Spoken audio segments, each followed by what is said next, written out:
దేహం ఎవరిదండి? చెప్పండి, ఎవరిది మీ దేహము? దేవుని యొక్క ఆలయమై ఉంది. ఎవడైనాను తన ఆలయాన్ని పాడు చేస్తే ఆయన నిశ్చయంగా వారిని పాడు చేయను కదా. దాని క్రింద అంటాడు కదా, మీరు సామాన్యమైన వ్యక్తులు కాదు. ఏంటంటే మీరు మీ సొత్తు కాదు. దాని క్రింద ఏమంటాడు అక్కడ చెప్పండి పౌలు గారు? ఏం పెట్టి కొనబడిన వారు మీరు? ఒక 10 కోట్ల ఆస్తితో కొనబడిన వారు అనుకుంటున్నారు విలువ అంటే? మీరు డబ్బుతో కొనబడిన వారు అనుకుంటున్నారు మీరు? దేనితో కొనబడిన వారు చెప్పండి? మీరు దేనితో కొనబడిన వారండి?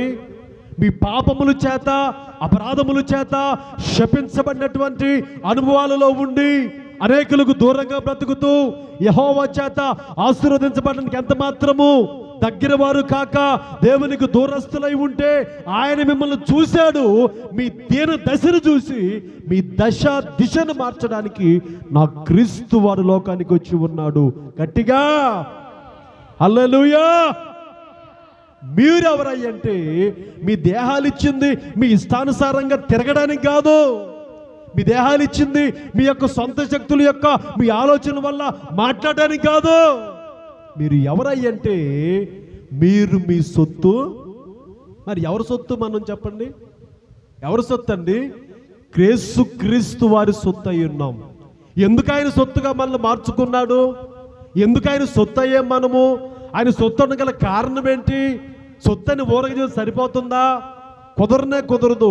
ఆయన ఏం చేశాడంటే తను సొత్తుగా చేసుకోవడానికి మన కోసము ఆయన కొంత వెలను కట్టాడు. స్తోత్రం చెప్పండి. ఎన్ని కోట్లకు నువ్వు పడగెత్తినా, ఎన్ని కోట్లతో ఆ విలువను కొనాలన్నా ఆ విలువను కొనగలిగే విలువైనది. స్తోత్రం చెప్పండి. నేనెందుకని నీ సొత్తుగా మారితిని యేసయ్యా నీ రక్తముచే కడుగా పడినందునా, యేసయ్యా నీ రక్తముచే, అందరూ చప్పట్లు, కడుగా పడినందునా నీ అనాది ప్రణాళికలో హర్షించెను నా హృదయ సీమా. నీ అనాది ప్రణాళికలో హర్షించెను నా హృదయ సీమా. నేనెందుకని నీ సొత్తుగా మారితిని యేసయ్యా నీ రక్తముచే కడుగా పడినందునా, యేసయ్యా నీ రక్తముచే కడుగా పడినందునా నీ అనాది ప్రణాళికలో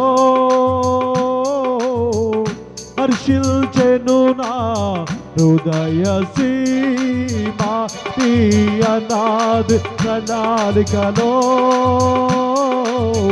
హర్షించెను నా హృదయ సీమా. నీ అనాది ప్రణాళికలో హర్షించెను నా హృదయ సీమా. ఆమేన్, హల్లెలూయా. మనందరూ ఎవరు సొత్తు అయినా చెప్పండి? మీరు విలువ పెట్టి కొనబడ్డారు. మీరు సామాన్యంగా కొనబడిన వ్యక్తులు కానే కాదు. మీరు ఎవరయ్యంటే సాక్షాత్తు యేసయ్య చేత విలువ పెట్టి కొనబడిన వ్యక్తులు. ఏమి ఆ విలువ అంటే వెలలేని విలువ పెట్టి కొన్నాడు మనల్ని ఆయన. ఎన్ని కోట్లతో నువ్వు ఆయన్ని కొనగలుగుతావు? మనల్ని కొన్నాడనుకున్నారు చెప్పండి? నువ్వు లెక్కించలేనంత విలువ పెట్టి మన దేవుడు నిన్ను కొన్నాడు. అది ఏంటంటే తన ప్రాణ క్రయధనమైనటువంటి తన రక్తము చేత నిన్ను ఆయన కొన్నాడు. ఆమేన్ చెప్తారా? ఆయన ప్రాణము క్రయధనంగా పెట్టి నీ కోసమైన ప్రాణమును కూడా లెక్క చేయకుండా ఆయన నిన్ను విలువ పెట్టి కొన్నాడు. మీరెవరయ్యంటే యేసయ్య సొత్తై ఉన్నారు. మీరు మీ సొత్తు కారు. ఎవరు మీరంటే యేసయ్య సొత్తు అయి ఉన్నారు. యేసయ్య సొత్తు అయిన ప్రతి ఒక్కరు ఎవరయ్యంటే లోకము నుంచి, పాపము నుంచి, శాపము నుంచి, సాతాను కట్ల నుంచి విడుదల పొందిన వ్యక్తులు. మీరెవరయ్యంటే విమోచించబడి ఉన్నారు. దేని ద్వారా విమోచించబడ్డారంటే క్రీస్తు యేసు రక్తము ద్వారాగా మీరు విమోచించబడ్డారు. స్తోత్రం చెప్పండి. మీరు ఎట్లా విమోచించబడ్డారంటే డబ్బులైతే కొద్ది కాలానికి అయిపోతాయేమో, నా యేసు రక్తము చేత మీరు విమోచించబడ్డారు కాబట్టి నా యేసు రక్తములో పాపము లేదు. స్తోత్రం చెప్పండి. నా యేసు రక్తములో శాపము లేదు, నా యేసు రక్తములో దుర్మార్గము లేదు. నా యేసు రక్తం ఏం చేసిద్దంటే నీ ప్రతి పాపాన్ని కడిగిద్ది. ఆ ఒక్క రక్తానికి శక్తి ఉన్నది, ఆ ఒక్క రక్తానికే విమోచన ఉన్నది. మరి లోకములో ఏ రక్తానికి కూడా విమోచన క్రయధనము లేదు. ఎందుకంటే ఆయన ఆజన్మ బ్రహ్మచారి, ఆయన జన్మ పరిశుద్ధము, చూపు పరిశుద్ధము, తన మాట కూడా పరిశుద్ధమే. దేవునికి మహిమ కలుగును గాక. ప్రపంచ నడిబడినటువంటి జెరూషలేములో తను నిలబడి ఒకానొక రోజున మాట్లాడుతూ ఉన్నాడు, నాలో పాపమున్నదని మీలో ఎవరైనా నిరూపించగలరా, స్థాపించగలరా, పాపం నాకు చూపించగలిగినప్పుడు ఎవ్వరు కూడా మాట్లాడలేదంటే ఆయన జన్మ పరిశుద్ధమైనది, ఆయన చూపు పరిశుద్ధమైనది, ఆయన మాట పరిశుద్ధమైనది, ఆయన క్రియ పరిశుద్ధమైనది, ఆయన తలంపులు, ఊహ, ఉద్దేశ యావత్తును పరిశుద్ధమైనది. కాబట్టి ఆ పరిశుద్ధుడైన దేవుడు చెప్తున్నాడు, మీరు మీ సొత్తు కాదు. ఒకప్పుడు లోకంలో ఉన్నారు, ఒకప్పుడు పాపములో ఉన్నారు. క్రీస్తు సంఘములో మీరు చేర్చబడిన తర్వాత, క్రీస్తు రక్తము చేత కడగబడిన తర్వాత మీరు ఎవరున్నారు అంటే మీరు క్రీస్తు సొత్తు అయి ఉన్నారు. అందరూ చెప్పండి, ఎవరు సొత్తు అయి ఉన్నారు? బాప్తిసం తీసుకోకముందు నువ్వు సంఘానికి వెలుపట వ్యక్తివి. బాప్తిసం తీసుకోకముందు సంఘంలో నువ్వు పాలిభాగస్తులు లేని వ్యక్తివి. బాప్తిసం తీసుకున్నాక నీవే వ్యక్తివి అంటే క్రీస్తుని ధరించుకున్న వ్యక్తివి. నీవు నీ సొత్తు కాదు. గట్టిగా, ఎవరు సొత్తు? మనము ఎవరు సొత్తు అండి? యేసయ్య సొత్తు అయి ఉన్నాము. యేసయ్య సొత్తు అయిన వాళ్ళు అబద్ధాలు ఆడొచ్చా? దొంగతనం చేయొచ్చా? మోసం మాటలు మాట్లాడవచ్చా? దేవునికి వ్యతిరేకమైన ప్రతి కార్యక్రమము మన శరీరం ద్వారాగా, మన మనసు ద్వారాగా మనం జరిగించవచ్చా? ఒకప్పుడు జరిగించావు, సంఘానికి వెలుపట ఉన్నావు, లోకములో కలిసిపోయి ఉన్నావు, అప్పుడు జరిగించావు. కానీ ఇక మీదట నువ్వు ఎవరు సొత్తు అంటే మీరు మీ సొత్తు కాదు, నువ్వు క్రీస్తు యేసు సొత్తు అయి ఉన్నావు. ఆమేన్. ఇంకొక మాట చెప్పింది నేను ముగిస్తాను. తీతుకు రాసినటువంటి, ఒకసారి తీతుకు రాసినటువంటి పత్రిక 2వ అధ్యాయం 14వ వచనం చదువుకుందాం. 2:14 వచనాన్ని గమనించండి. ఆయన సమస్తమైనటువంటి దుర్నీతి నుండి, ఇక్కడ ఏముంది చెప్పండి? ఒక్కరవ నీతి నుంచి ఆయనకి అడిగితే మనం తప్పిస్తాడని ఉందా? చేతులెత్తి గట్టిగా హల్లు చెప్పండి. నిద్ర వచ్చేవాళ్ళందరూ నేను అడిగింది. అయితే మీరందరూ ఎలా ఉన్నారంటే బాడీ మాత్రం ప్రజెంట్లో ఉంది, మైండ్ మాత్రం కాస్తంత ఒక రెప్పెత్తే బాగుండేది కదా అన్నట్లుగా ఉన్నారు మీరు. కాబట్టి మీరు ఇప్పుడు నా కోసం ఎవరంత భారం కలిగి ప్రార్థన చేయొద్దు. మీరు నా కోసం భారం కలిగి రేపటి నుంచి ఎదుర్కొని ఈ రాత్రి నా మాటలు శ్రద్ధ కలిగి వినండి. హల్లెలూయా. ఎందుకంటే నేనంటే మీ అందరికి ప్రేమ అని నాకు తెలుసు. మీరు నా పిల్లలు కాబట్టి మీరు నా కోసం ప్రార్థన చేస్తారు. కాబట్టి ఈ ఒక్క రాత్రి నా కోసం మీరు ప్రార్థన చేయొద్దు. అంత భారం పెట్టుకోవచ్చు చర్చిలోకి వచ్చి మీరు. హల్లెలూయా, హల్లెలూయా. నా మాట్లాడే వాళ్ళందరూ కూడా ఒకసారి చేతులెత్తి హల్లెలూయా చెప్పండి. హల్లెలూయా. కాబట్టి ఇక్కడ చెప్తున్నాడు కదా భక్తుడు, ఏమంటున్నాడు చెప్పండి? ఒకరవ నుంచి కడుగుతానంటున్నాడా? కొంచెం పాపమే కడుగుతానంటున్నాడా? చెప్పండి, ఏమన్నాడు చెప్పండి? మళ్ళీ ఒకసారి చదువున్నది. ఆయన చెప్పండి, చాలా ఇంపార్టెంట్. సమస్తమైనటువంటి దుర్నీతి నుంచి మనలను విమోచించి రక్షించి, ఏ క్రియలంటివి? చెడు క్రియలా? చెడ్డ క్రియలా, దరిద్రమైన ఆలోచన కాదు కాదు. సత్క్రియలు అంటే మంచి క్రియలు. తన కోసము పవిత్రపరుచుకుంటా ఉన్నాడు సంఘాన్ని. దేవునికి మహిమ కలుగును గాక.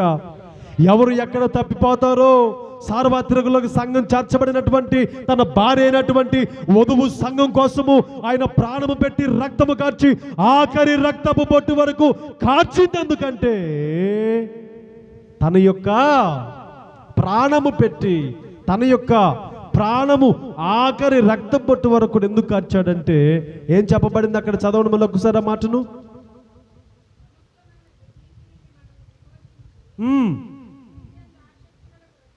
ఆసక్తి గల ప్రజలను తన కోసము పవిత్రపరుచుకుని తన సొత్తుగా చేసుకున్నటకు. ఇప్పుడు అర్థమైందండి ఎంత ప్రేమ ఆయనకి మనమంటే మీకు. హల్లెలూయా. మనమంటే ఎంత ఇష్టం చెప్పండి. పాట ఉంది, నేనంటే నీకెందుకు. తర్వాత నాకు రాదండి పాట. హల్లెలూయా. నేనంటే నీకు ఇష్టం ఉంది ప్రభువా, మరి నువ్వంటే నేను ఇష్టపడతలేదయ్యా. ఎందుకంటే నువ్వు నా దగ్గరికి వస్తే నేను అబద్ధాలు మానుకోవాలి కదా ప్రభువా, దొంగతనం చేయకూడదు కదా ప్రభువా. నేనంటే నీకు ఇష్టం ఉంది, మరి నువ్వంటే చెప్పండి, నువ్వంటే నాకు కూడా ఇష్టం కావాలి కదా. మరి మనకి ఎందుకు ఇష్టం లేదు ప్రభు అంటే, ఆయన కానీ మన దగ్గరకు వస్తే మన క్రియలు మారిపోవాలి. స్తోత్రం చెప్పండి. మన నడక మారిపోవాలి. స్తోత్రం చెప్పండి. యాకోబు వలె మన అమోసపు ఆలోచన మారాలి. అప్పుడే నువ్వు ఆశీర్వదించబడతావు. నీవు ఎవరు సొత్తు అంటే యేసయ్య సొత్తు అయి ఉన్నావు. నిన్ను ఏం చేస్తానంటే ఆయన సమస్తమైన దుర్నీతి నుంచి నిన్ను ఆయన విమోచించి అంటే రక్షిస్తా ఉన్నాడు. సమస్తమైన దుర్నీతి అంటే లోకములో ఉన్న ప్రతిది కూడా దుర్నీతే. నీతి కానిది ఏదో అది సమస్తమును కూడా దుర్నీతిగానే మార్చబడింది. ఆ దుర్నీతి నుంచి నిన్ను ఏం చేస్తున్నాడంటే విమోచించి అనగా రక్షిస్తూ ఉన్నాడు. ఆ రక్షించబడే వ్యక్తి రక్షకుడై ఉన్నాడు. ఆ రక్షకుడు ఎవరై అంటే నీ కోసము తన ప్రాణము పెట్టి తన్ను తాను అర్పించుకున్నవాడై ఉన్నాడు. తన ప్రాణం పెట్టిన వానికంటే ఎవరు మనల్ని ఎక్కువ రక్షించగలిగిన వ్యక్తి ఉన్నారు చెప్పండి మీరు? నీవు ఈ లోకంలో ఉండవలసిన వ్యక్తివి కాదు. నీవెవరి సొత్తు అయి ఉన్నావు? దేవుని సొత్తు అయి ఉన్నావు. మీరు మీ సొత్తు కారు. ఆయన మనల్ని పేరు పెట్టి పిలిచే దేవుడై ఉన్నాడు. నిన్ను చూసే దేవుడై ఉన్నాడు. నువ్వు అనుకోవచ్చు నా జీవితం ఇంతే కదా, నా బ్రతుకి అయిపోయింది, ఇక నాకు చాలు ప్రభువా, ఈ బ్రతుకు కంటే నాకు ఇంకా అవసరం లేదు, నేను చచ్చిపోతాను, నన్ను తీసుకయ్యా అని నువ్వు ఎన్నోసార్లు అడగవచ్చు. కానీ నీ దేవుడు నీతో మాట్లాడుతున్న మాట ఏంటంటే నీ జీవితం అయిపోలేదు, నీ జీవితం ఇప్పుడే ప్రారంభమయ్యింది. గట్టిగా అదేరి పడబాకు, భయపడబాకు. నీవు దేవుని చేతిలో ఉన్నావు. ఆయన సొత్తై నీవు ఉన్నావు. సమస్తమైన దుర్నీతి నుంచి నువ్వు ఎన్నిసార్లు తప్పిపోతుంటే ప్రభు నిన్ను తను చేయబట్టుకొని నిన్ను తన చేత్తో నిన్ను పట్టుకొని ఆయన నిన్ను విమోచిస్తావునంటే నిన్ను రక్షిస్తూ ఉన్నాడు. ఎన్నిసార్లు రాంగ్ స్టెప్ వేస్తా ఉంటే మరి తిరిగి నా కుమార్తె కదని ఆయన నిన్ను పట్టుకొని తీసుకొస్తా ఉన్నాడు. ఇంకా ఆయనకి ఏడిపించే వ్యక్తులుగా ఉందామా, ఆయన్ని సంతోషపెట్టే వ్యక్తులుగా ఉందామా? చాయిస్ మనదే. దేవుని యొక్క వాక్యం మనతో మాట్లాడుతుండగా యాకోబు భక్తుడిని ప్రభు మన జ్ఞాపకం చేసి, యాకోబు, ఇజ్రాయేలు, నువ్వు భయపడబాకు, నీవు నా సొత్తై ఉన్నావు, నేను నిన్ను పేరు పెట్టి పిలిచే దేవుడినై ఉన్నాను. ఈ రాత్రి మన దేవుడు నిన్ను కూడా పేరు పెట్టి పిలుచునుగాక. ఆయన పిలిచే దేవుడై ఉన్నాడు, నీతో మాట్లాడే దేవుడై ఉన్నాడు, నిన్ను దర్శించే దేవుడై ఉన్నాడు. నీ నోటి నిండా నా దేవుడు నవ్వు కలుగు చేయునుగాక. గట్టిగా ఆమేన్. నీ సమస్త బలహీనతలు, బాధలు నా దేవుడు తీసివేయనుగాక. ఈ రాత్రి అందరూ దయచేసి ఒక క్షణం లేచి నిలబడండి. చిన్న ప్రార్థన చేసుకుందాం ప్రభు సన్నిధిలో. అందరూ లేచి నిలబడండి. ఈ రాత్రి నా దేవుడు నీతో మాట్లాడుతున్నాడు. నీవు నీ సొత్తు కాదు, నీవు సామాన్యమైన వ్యక్తివి కాదు. నీవెవరంటే యేసు రక్తములో కడగబడిన వ్యక్తివి, విమోచించబడిన వ్యక్తివి. నువ్వు సామాన్య వ్యక్తివి కానే కాదు. మీరు మీ సొత్తు కారు. మీరు విలువ పెట్టి కొనబడిన యేసయ్య సొత్తై ఉన్నారు. అందరూ కూడా తలలు వంచండి, కళ్ళు మూసుకోండి, ఆకాశం రెండు చేతులు ఎత్తి దేవాతి దేవునితో కొన్ని మాటలు చెప్పండి. ఎవరు సొత్తుగా నువ్వు ఉన్నావు? ఎవరు సొత్తుగా ఉంటే నీ ఇన్ని కాలం శ్రమల మధ్యలో ఉన్నావు, వేదనలు చెందుతున్నావు, బాధలలో కృంగిపోతున్నావా? ఎందుకో నీ దేవుడు నిన్ను ప్రేమించి ఈ రాత్రి పేరు పెట్టి నిన్ను పిలిచే దేవుడై ఉన్నాడు. నీవంటే ఆయనకు ఇష్టం కలిగినటువంటి దేవునిగా నిన్ను పేరు పెట్టి పిలిచే వ్యక్తి అయ్యి ఈ రాత్రి నీతో మాట్లాడి ఉన్నాడు. యాకోబు భయపడతా ఉన్నాడు, తన అన్నను మోసం చేశానని. యాకోబు వేదన చెందుతూ ఉన్నాడు, నా తండ్రిని మోసం చేశాను కదా. ప్రార్థన చేసుకోగలిగితే నీ నీతికి తగినట్లుగా నిన్ను హెచ్చించబడే రాత్రి ప్రభు నీతో మాట్లాడి ఉన్నాడు. మీ ఇష్టానుసారంగా మాట్లాడడానికి నీకు ఇవ్వబడిన నోరు నీ సొత్తు కాదు. నీ ఇష్టానుసారంగా నీ శరీరముతోటి నువ్వు క్రియలు జరిగించుటకు నీ శరీరము నీ సొత్తు కాదు. నువ్వు యేసు రక్తములో కడగబడిన వ్యక్తివి, విమోచన చేత కడగబడిన వ్యక్తివి. నీ మైండ్ పాడు చేసుకొని రాత్రులు నిద్రపట్టక ఇబ్బంది చెందుచు అలసిన నీ ప్రాణముతో ప్రభు ఈ రాత్రి మాట్లాడాడు. నీ ఇష్టానుసారంగా జరిగించుటకు నీవు నీ సొత్తు కాదు తల్లి, నీవు నీ సొత్తు కాదు చెల్లి. ప్రియా దేవుని జనాంగమా, మనము మన సొత్తు కానే కాదు. విమోచించబడిన వారము, నువ్వు దేవుని సొత్తు అయి ఉన్నావు. ఒక వ్యక్తి ఎప్పుడు ఒంటరిని గ్రహిస్తాడంటే తన వారందరూ తనకు దూరమైనప్పుడు. ఒక్కడే యాకోబు పోరాడుతున్న సమయంలో ఈ రాత్రి నువ్వు దీవిస్తే నేను విడిచిపెడతానయ్యా, ఈ రాత్రి నువ్వు ఆశీర్వదిస్తే విడిచిపెడతానయ్యా. ఆశీర్వాదం లేదంటే ఉన్నది, కాను దేవుని వలన ఆశీర్వాదం కావాలని కోరుకుంటూ ఉన్నాడు. ఈ రాత్రి నువ్వు కూడా ఆశీర్వదించబడాలని కోరుకుంటున్నావా? అయితే నీవు నీ సొత్తు కాదు, విలువ పెట్టి కొనబడిన దేవుని సొత్తు అయి ఉన్నావు, దేవుని జనాంగమై ఉన్నావు. సమస్త దుర్నీతి నుండి ప్రభువుని విమోచించి తన కోసము నిన్ను తన సొత్తుగా చేసుకుంటున్నాడు. నీవే యేసయ్య సొత్తు, యేసయ్యకు ఆస్తి నీవే. అందుకని నీ కోసం తన ప్రాణం పెట్టాడు. ఆఖరి రక్తం బొట్టు వరకు కూడా నీ పాపం కొరకే కార్చాడు. యేసయ్య సొత్తైన ప్రజలు నువ్వు సామాన్యమైన వ్యక్తివి కానే కాదు. నువ్వు అనుకోకు, నువ్వు బలహీనపడకు, నీ మనసును బలహీనపరుచుకోకు. యేసయ్యకు నువ్వు కావాలి కనుకే, యేసయ్యతో నువ్వు ఉండాలి కనుకే, యేసయ్యతో నిన్ను తీసుకువెళ్ళడానికి కోసమే తన రక్తాన్ని నీ కోసం కార్చాడు. మన విమోచకుడు సజీవుడు. ఆయన సొత్తుగా మనల్ని ఎందుకు చేసుకున్నాడంటే ఆయన్ని స్తుతించడానికి మాత్రమే. ఆయన సొత్తుగా ప్రభు మనల్ని చేర్చుకున్నాడు. ప్రభువా, తండ్రి, ఈ రాత్రి నేను నీకు ఇష్టమైన బిడ్డగా, నీకు ఇష్టమైన ప్రజగా, నీకు ఇష్టమైనటువంటి వ్యక్తిగా మార్చబడతానయ్యా. నీ సొత్తుగా నన్ను మార్చుకోయ్యా. నా హృదయసీమను ఏలండి, నా హృదయసీమలో నీకు సోటిస్తున్నాను. నన్ను ఏలనని తీర్మానం కలిగిన వారు నీ కుడి చేతిని పైకెత్తండి. మీకోసం నేను ప్రార్థన చేయబోతున్నాను. ఇంతకాలం నీ ఇష్టానుసారంగా ఉండి, నీ ఇష్టానుసారంగా జీవించి, నీకు ఇష్టమైన వారితో స్నేహం కలిగి చేతులెత్తి ఉంటే ప్రభు నీ రాత్రి చూస్తున్నాడు. ఆయనకి ఇష్టమైన ప్రజగా ప్రభుని బతికించడానికి, ఆయన ఇష్టమైన కోరికగా ప్రభుని దీవించడానికి, తన సొత్తుగా మార్చుకోవడానికి నిన్ను ప్రేరేపిస్తూ ఉన్నాడు. నీ కుడి చేతిని పైకెత్తినట్లయితే నీకోసం నేను ప్రార్థన చేయబోతున్నాను. ఏమి నిన్ను ఎవరు చోట్ల అనుకోవద్దు. దేవాతి దేవుడు నిన్ను తేరి చూస్తున్నాడు. నీ రహస్య పాపాలను సైతము నా దేవుడు కడిగివేయగలని రాత్రి.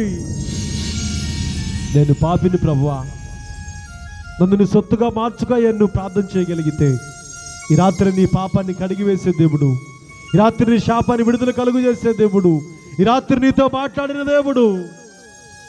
చిన్న ప్రార్థన చేసుకుందాం. మహాపరిశుద్ధుడైన తండ్రి, ఘనమైన యేసయ్య నీ పరిశుద్ధమైన నామాన్ని బట్టి స్తోత్రం చెల్లిస్తున్నాం. అపారమైన నీ కృపచేత మమ్మల్ని కాపాడి ఈ రాత్రి వరకు మీ నామాన్ని మహింపరచ ఈ భూమిపైన మమ్మల్ని అందరినీ సజీవుల లెక్కలో నీ సొత్తైన వారిగా సమస్త దుర్నీతి నుంచి మమ్మల్ని కడిగి మమ్మల్ని రక్షించి నీకు ఇష్టమైన ప్రజలుగా బ్రతికే కృపను మీరు మాకు దయచేసినందుకు స్తోత్రం చెల్లిస్తున్నాం ప్రభువా. మీరు మీ సొత్తు కాదు, యేసు రక్తము చేత కడగబడిన వారు, విమోచించబడిన వారని ఈ రాత్రి మీరు మాతో మాట్లాడిన ఈ అమూల్యమైన మాటలు బట్టి మీకు స్తోత్రం చెల్లిస్తున్నాం ప్రభువా. మీరు దీవించి ఆశీర్వదించండి. నీ సొత్తుగా మారుటకు నీ ప్రజలు చేతులెత్తి ఉన్నారు. వారి తీర్మానాలు చూసిన దేవుడు సహాయం చేయండి. మీరు ఆశీర్వదించండి, దీవెనకరంగా మార్చండి, నీకు సొత్తుగా మారే కృపను దయచేయండి. యేసయ్యా, మీ రక్తము చేత మమ్మల్ని కడిగి, మీ రక్తము చేత మమ్మల్ని కొని నీ సొత్తుగా మార్చుకున్నందుకు నీకు స్తోత్రం చెల్లిస్తున్నాం. దీవించి బలపరచండి. రాత్రి కాలపు ఆశీర్వాదాల చేత ప్రతి ఒక్క బిడ్డ నింపబడుదురుగాక. నీ సొత్తుగా మార్చినందుకు స్తోత్రాలు చెల్లిస్తూ యేసు దివ్య నామములు అడుగుచున్నాము తండ్రి. ఆమేన్.